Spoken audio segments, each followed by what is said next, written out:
అంటే విప్లవం గురించి కొత్తగా చెప్పాల్సిన అవసరం లేదు. రాష్ట్రం ఏర్పడక ముందు ఉద్యమ క్రాంతి, రాష్ట్రం ఏర్పడ్డ తర్వాత బీఆర్ఎస్ పాలనలో అభివృద్ధి క్రాంతి, ఇప్పుడు కాంగ్రెస్ పాలనలో పోరాటాల క్రాంతి.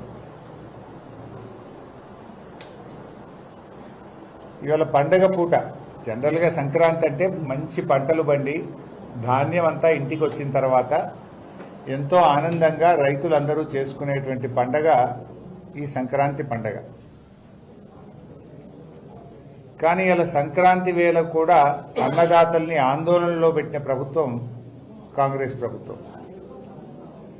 రైతు రుణమాఫీ నుంచి యూరియా దాకా ఇవాళ రైతులను ఇబ్బందుల పాలు చేస్తుంది.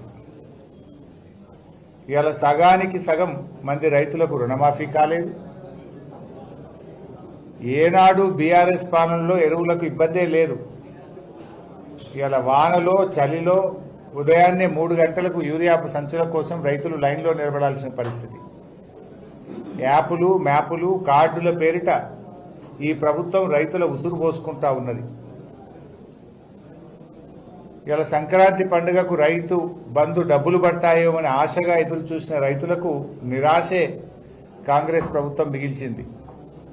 కరోనా ఉన్న కేసీఆర్ గారు సంక్రాంతి పండుగ పూట రైతు బంధు అందించి రైతు బాంధవుడుగా కేసీఆర్ గారు నిలిచారు. కానీ కాంగ్రెస్ ప్రభుత్వం ఇటు రైతు బంధు వేయలేదు, రుణమాఫీ పూర్తి చేయలేదు, యాసంగి పంటలకు బోనసు ఇవ్వలేదు, ముఖ్యంగా యూరియా దొరకక రైతుల ఉసురు పోసుకుంటా ఉన్నది. కేసీఆర్ గారు దేశంలో ఎక్కడ లేని విధంగా రైతును రాజు చేయాలని రైతు బంధు పథకాన్ని ప్రవేశపెట్టి 73,000 కోట్ల రూపాయల రైతు బంధును అందించిన నాయకుడు కేసీఆర్. 24 గంటల ఉచిత కరెంట్ అందించిన నాయకుడు కేసీఆర్. రైతు బీమాను అందించిన నాయకుడు కేసీఆర్. చెరువులు, చెక్ డ్యాములు, కాలువలు నిర్మించి సాగుకు ఊతమిచ్చిన నాయకుడు కేసీఆర్. ఈ రకంగా అద్భుతంగా వ్యవసాయాన్ని కేసీఆర్ గారు అభివృద్ధి చేశారు. కాంగ్రెస్ 24 గంటల కరెంట్ అన్నది 12 గంటలకి కుదించింది.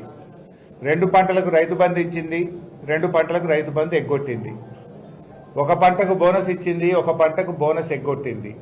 పంటల బీమా